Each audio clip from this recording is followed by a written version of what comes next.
Buenas tardes a todos, bienvenidos y muchas gracias por asistir a esta sesión virtual titulada El enfermero del futuro, dentro de la segunda edición de Puertas Abiertas Universitaria, impartida por la Universidad Alfonso X el Sabio y organizada por Siena Educación. Mi nombre es Álvaro Gómez, asesor universitario de la UAX, y estaré moderando la presentación, que correrá a cargo de Alejandro Lendínez, Beatriz Jiménez y Sergio Segado. Os animo, además, que vayáis dejando todas las preguntas que deseéis respecto a la sesión de hoy en el chat habilitado para ello, y que iremos respondiendo una a una. Todas aquellas preguntas que vayan dirigidas a los ponentes las resolveremos, si os parece, al final de la presentación. Y las que están más relacionadas con la universidad o con los procesos de admisión, yo mismo os las iré respondiendo durante el transcurso del evento.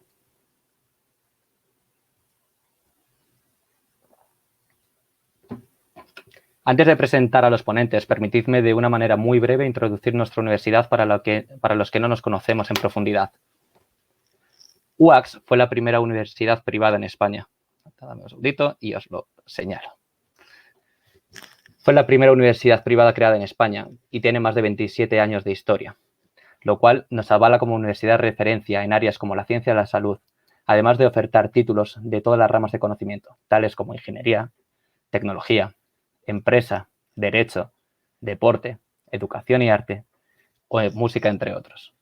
Contamos además con más de 100 programas oficiales de grados y posgrados, además de las conocidas como FPs.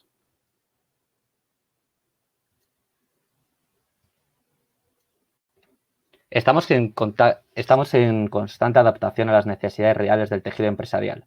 Precisamente las empresas forman parte muy importante de la comunidad UAX, contando además con más de 8.000 convenios firmados con empresas de primer nivel. El 93% de nuestros egresados, además, estarán trabajando tras el primer año de finalizar su carrera.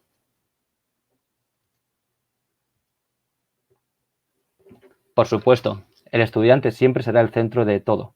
Por eso cuentan con un tutor personal desde el primer día, y la personalización de nuestras enseñanzas se demuestran contando con un profesor por cada 10 alumnos. Por último, y no menos importante, las instalaciones juegan un papel fundamental en el día a día del alumno. Para ello, contamos con un campus de más de 1 millón de metros cuadrados y, lo que es más importante, están adaptadas a la realidad profesional. Por eso los alumnos disponen de más de 25.000 metros cuadrados en talleres y laboratorios.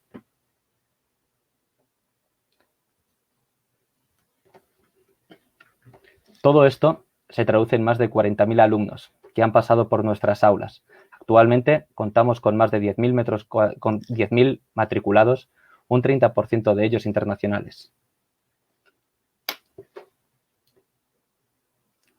Sin más dilación y para no explayarme mucho más, permitidme que os presente a los ponentes. Alejandro Lendínez, jefe de estudios de grado de enfermería, será quien lleve la batuta de aquí en adelante. Muchísimas gracias. Alejandro. Gracias, Álvaro.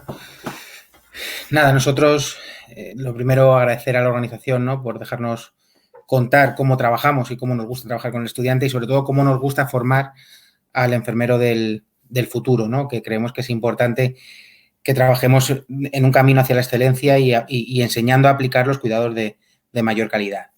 Por eso creemos que lo que es la parte teórica es importante, hay que conocer muy bien las bases teóricas de una profesión como es la enfermería, pero también es importante aprender a aplicar esa teoría en la práctica, ¿no? Cómo manejar un paciente, cómo poder resolver distintas situaciones según vayan surgiendo. De ahí la importancia ¿no?, y la vinculación que tenemos con respecto a las empresas, por eso la importancia que le damos al estudiante como centro de nuestra atención y como centro del aprendizaje, y tenemos que trabajar en ese camino, ¿no?, para poder hacerlo. Os vamos a hacer una simulación. Para ello van a colaborar conmigo el profesor Sergio Segado y la profesora Beatriz Jiménez, y vamos a ir desarrollando un caso clínico y posteriormente, bueno, pues comentaremos, ¿no?, cómo ha sido la situación y cómo es la metodología de trabajo.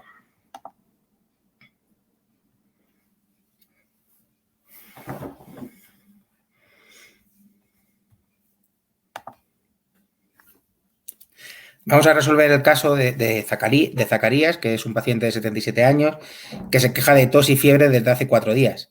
El médico de familia le recetó antibióticos, pero como no mejoró, su familia decidió llevarlo a urgencias.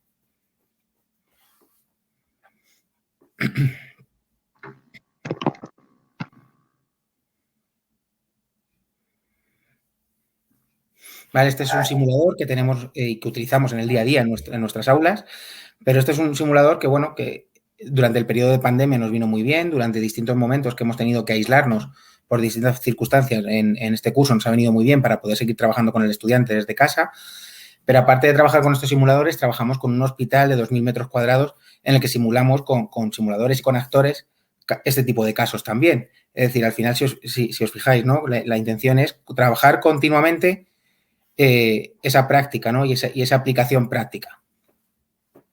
Tenemos que esperar un poquito que cargue la aplicación.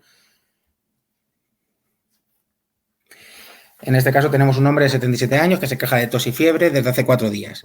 Su médico lo trató con antibióticos, pero no mejoró. Polipnea, es decir, que respiran más rápido, hipoxia, que le falta el oxígeno, y que tiene escasas crepitaciones en la auscultación. Es decir, cuando la auscultamos, como cuando vamos al médico, se escuchan unos ruidos, para que me entendáis, como si estuviesen crujiendo, ¿no? Y bueno, tiene signos de choque y de hipoperfusión. Para que vosotros lo entendáis o lo veáis, ¿no? Como si se estuviese desmayando. Está colapsando.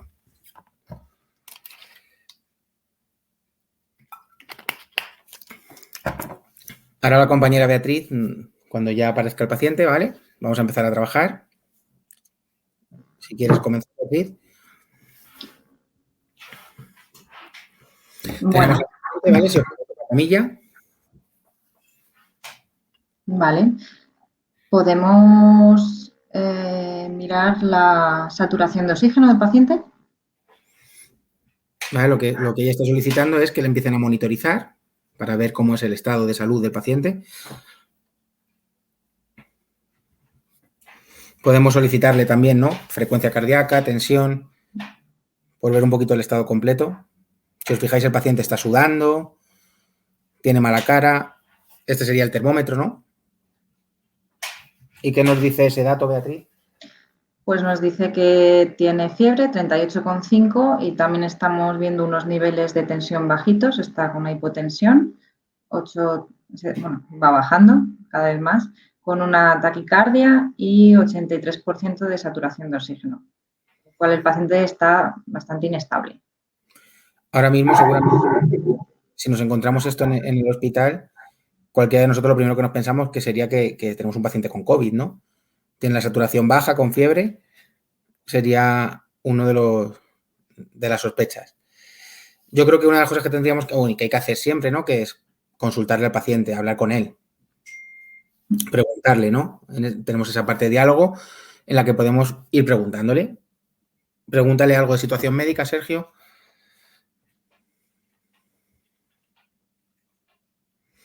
¿Vale? Y el paciente nos va hablando. En este caso, lo que dice es que se encuentra mal, que no se encuentra bien. Y así podemos ir preguntándole distintas preguntas que nos va dando datos de todo el proceso y de cómo se ha encontrado en estos días el paciente. Después de que hemos hablado con él, bueno, pues tenemos los datos que Beatriz ha comentado, ¿no? Esa fiebre, esos datos de la monitorización. Bueno, pues podríamos hacer un examen físico, ¿no? Podríamos ver cómo tiene la vía aérea. Si os fijáis, ahí tenemos la imagen, ¿no? Como si la viésemos en la boca del paciente. El propio sistema nos permite hacer el sistema ya nos hace una descripción de lo que está viendo. En este caso, la vía aérea está abierta, no obstruida, segura, y no hay ningún tipo de ruido anormal en la vía aérea superior, ¿no? Todo lo que sería cavidad oral, faringe, laringe. Seguimos con el examen físico, hacemos la auscultación y según la localización en la que lo pongamos, vamos a ir escuchando, ¿no? Lo que se escucha en este momento es como un ruido cuando coges una bolsa y lo arrugas, pero lo vas oyendo a la velocidad de cómo va respirando en la inspiración-expiración. No lo estáis escuchando porque la plataforma no nos permite, quiero decir, lo que es la herramienta de vídeo que estamos usando para hacer el webinar no permite compartir el audio, pero el sistema todo se escucha en todo momento, ¿no? Igual que los pulsos nos van diciendo el ritmo, si cómo es el ritmo y nos lo va describiendo. Seguimos con el examen físico por ir conociendo más información del paciente.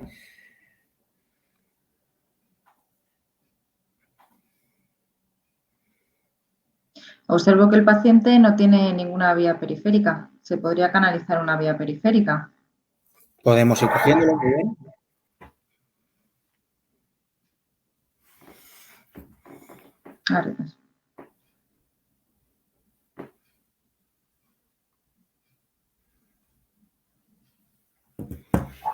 ¿Vale? Ahora mismo como estaríamos cogiendo la vía, no se ve el proceso, pero si os fijáis, ahora de golpe sale la vía venosa canalizada.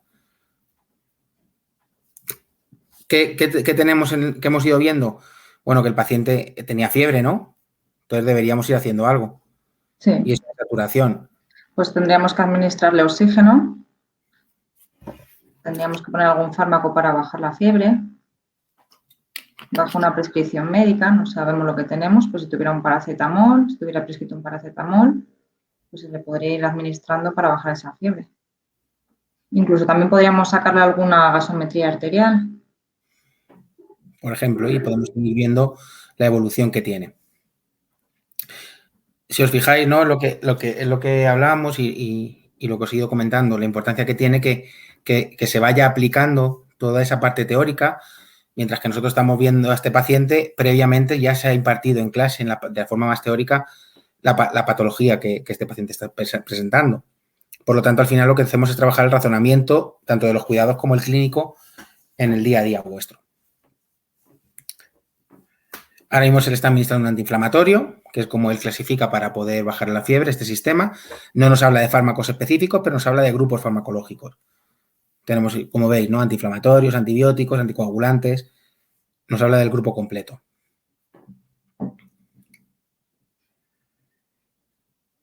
Podemos ir... Sí. Perdón, sí. Beatriz. No, quería decir que el oxígeno lo podríamos subir a mayor porcentaje porque todavía sigue un poquito bajo de saturación. Yo creo que nos permite también poder subir el porcentaje de oxígeno.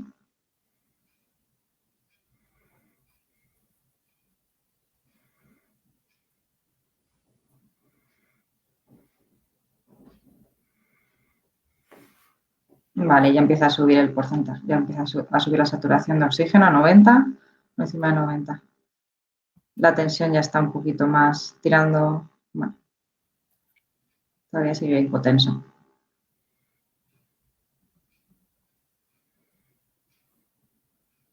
Se le puede pedir una placa de tórax para ver cómo tienen los pulmones. Si fuera un paciente COVID, podríamos valorar si tiene algún tipo de neumonía bilateral, típica de paciente COVID.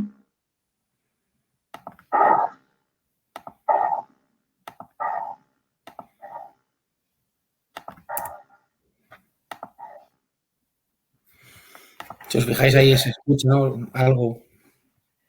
Sigue sudando, por lo tanto, si miramos la temperatura va a seguir igual. Ahí tenéis la analítica, bueno, en este caso la gasometría, ¿no? Que nos da los parámetros de cómo está el paciente a nivel respiratorio y circulatorio. Al final lo que buscamos es ir interpretando. Si le tomamos la temperatura, nos sigue diciendo que sigue igual. Eso es que la medicación que se le ha puesto no ha sido efectiva. Tenemos que volver a administrarle más fármacos.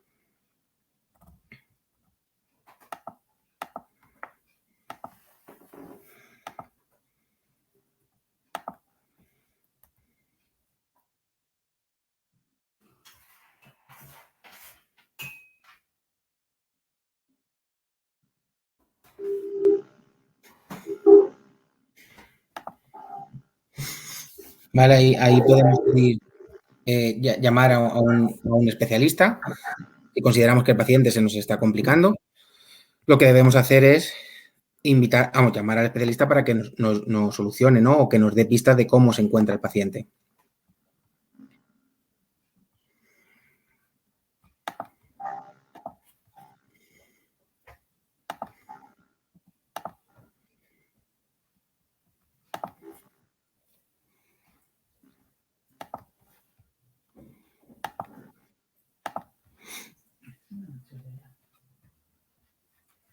Perdonad que es que a mí se me ha ido la imagen. No sé si Beatriz lo ve. Sí, yo lo estoy viendo.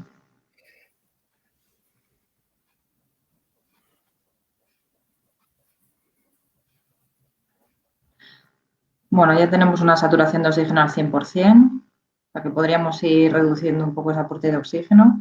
y parece que la fiebre no la conseguimos bajar.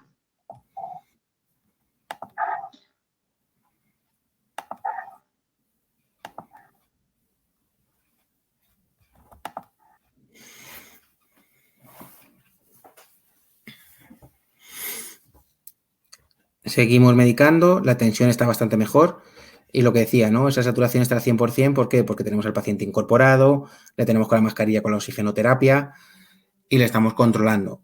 Ahora la parte que más nos preocupa, ¿cuál es? Esa fiebre. Por lo tanto, tenemos que ir tratándole a ver cómo se maneja eso.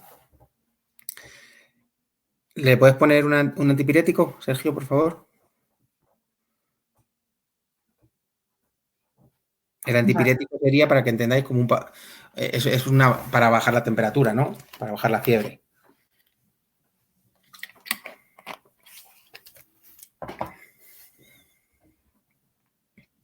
Le vamos a hidratar, porque al final lo que también nos interesa, aparte de subir un poquito la tensión, es que el paciente por la fiebre no se nos deshidrate. También deberíamos mirarle una glucemia. Si os fijáis, ya hemos logrado, ¿no?, que baje la temperatura. 158, un poquito alta.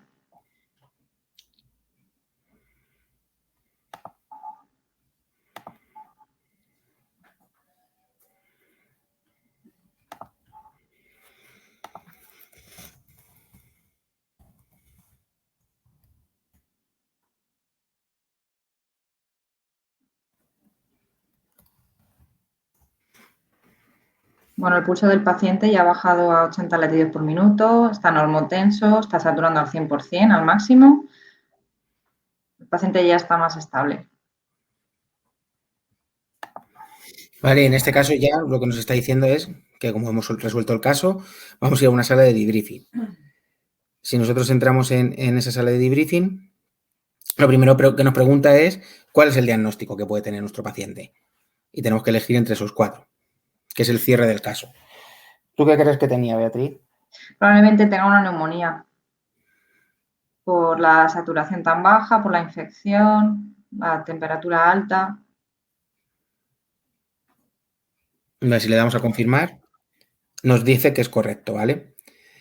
A partir de aquí, lo que nos da es una serie nos ha hecho un análisis el sistema, diciéndonos cuáles son los fallos. Ahora cuando pasemos de pantalla lo veis. Diciéndonos que tenemos una puntuación global de 65% y nos describe en que hemos hecho cosas mejores y cosas peores, ¿no? Y nos da nuestros errores y nuestros aciertos. Nos dice, por ejemplo, que en la valoración, ¿no?, de esa vía respiratoria hemos cumplido al 100%, pero que a nivel respiratorio, bueno, hemos fallado en algo. Hay algún procedimiento que no hemos llevado a cabo. Por ejemplo, la percusión del tórax. Entonces, esto nos lo va analizando apartado por apartado, dándonos información. En este caso, pues hemos hablado un poquito con el paciente, nos dice que tenemos que hablar más, que es importante, ¿no?, que hablemos con los pacientes.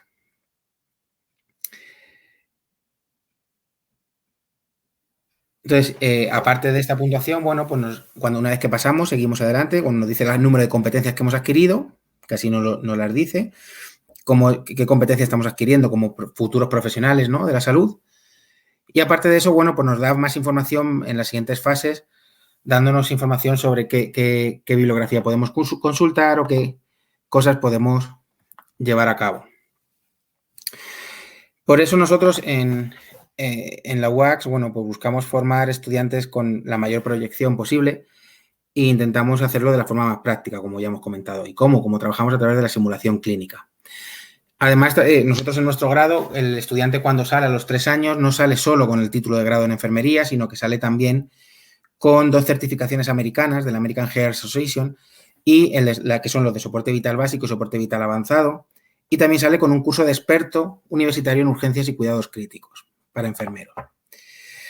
Esto es el plan de estudios general, 4 años como cualquier carrera, pero como detalles peculiares, ¿no?, y yo creo que reseñable y que soléis disfrutar bastante, es que desde primero ya vais a prácticas en centros sanitarios. Por lo tanto, el estudiante ya desde primer curso empieza a tener relación con pacientes, empieza a integrar toda esa formación que se le está dando día tras día y puede ir rodándose poquito a poco. Incluso en un momento dado, si te das cuenta que no es tu carrera, porque puede pasar, que al final pensar que la enfermería tiene un punto muy vocacional también, te das cuenta en el primer año, no te das cuenta en el segundo o en el tercer año, como puede pasar en otras facultades. Salidas profesionales, bueno, puede ser enfermero de un centro de salud, de un centro hospitalario, de una residencia, de un colegio, de ambulancias, ¿vale? De investigación, en el ámbito de la docencia, ¿no? Es decir, tenemos distintos ámbitos donde poder actuar. ¿Dónde hacen práctica nuestros estudiantes? Bueno, en hospitales de referencia, como puede ser el Hospital Universitario de La Paz, el Hospital Gregorio Marañón, el Hospital Severo Ochoa.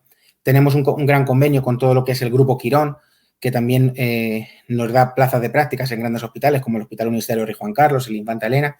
Y además tenemos hospitales más pequeños, ¿no? O privados, como en la Clínica La Milagrosa, que es del Grupo Vitas, Nuestra Señora Rosario, el Viamed La Paloma, la Clínica Santa Elena, entre otros centros con los que colaboramos.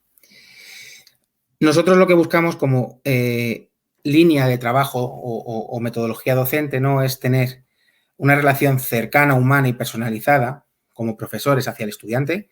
Intentamos trabajar muy de la mano con ellos y creemos que es la forma en la que hay que trabajar y avanzar. Siempre de la mano de la innovación. Se puede aprender muchas cosas y no solo hay que aprenderlo en un aula, ¿no? En un aula sentados. Podemos hacerlo, como veis aquí en la foto, ¿no? Haciendo un escape room. Es una metodología docente que se está empezando a aplicar y que nosotros ya la aplicamos, por ejemplo, en salud mental.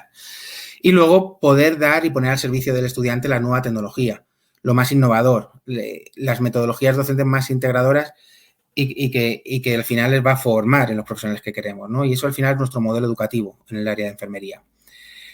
Además de esto, estamos implementando también la fase de poder hacer trabajo dentro del modelo educativo, ¿no? Trabajo interdisciplinar, que sí es importante que te formes como enfermero, pero también es importante que sepas trabajar con otras profesiones.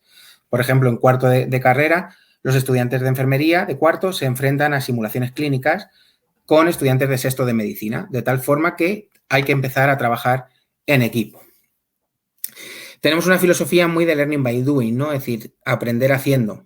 Lo que queremos es generar una experiencia concreta, a partir del cual el alumno lo siente, hace una observación reflexiva y observa todo lo que se encuentra a su alrededor, conceptualiza, piensa y trabaja, y posteriormente lo lleva a cabo, es decir, lo hace, lo simula en el aula. ¿Cómo lo podemos hacer? Bueno, pues con estos sistemas. Tenemos el Body Interact, pero también tenemos otros sistemas como es el SIM, que nos permite hacer simulación de casos clínicos y poder evaluar desde una perspectiva más práctica, pero que la podemos aplicar en un aula donde eso estamos dando teoría. El hospital virtual de simulación clínica, ¿no? Esos 2.000 metros cuadrados que tenemos de instalaciones, donde todo tiene apariencia de hospital. O simulación en campo. El poder realizar prácticas como la que estáis viendo, ¿no? Que es un simulacro de catástrofes, lo hacemos habitualmente, es una simulación que hacemos y el estudiante trabaja con equipos de emergencias. Y esto es un poquito lo que nosotros hacemos y la forma que nos gusta de llevarlo a cabo. No sé si Beatriz o Sergio quieren aportar alguna cosita más. Si no, Álvaro... No, ya te has explicado perfectamente.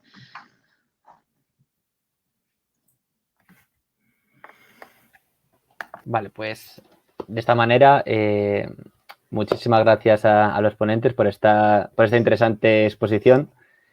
Y bueno, la verdad es que el chat ha estado muy, muy callado. Imagino que han estado más tímidos de lo normal, pero bueno, en cualquier caso, a todos los que nos están viendo, recordaros que a través de la plataforma podéis concertar reuniones personales con nosotros, o que también podéis contactarnos por teléfono, mail, WhatsApp, que lo podéis encontrar en la web, o bien concertar una visita del campus y poder comprobar de primera mano lo que os ha comentado aquí Alejandro, ¿vale?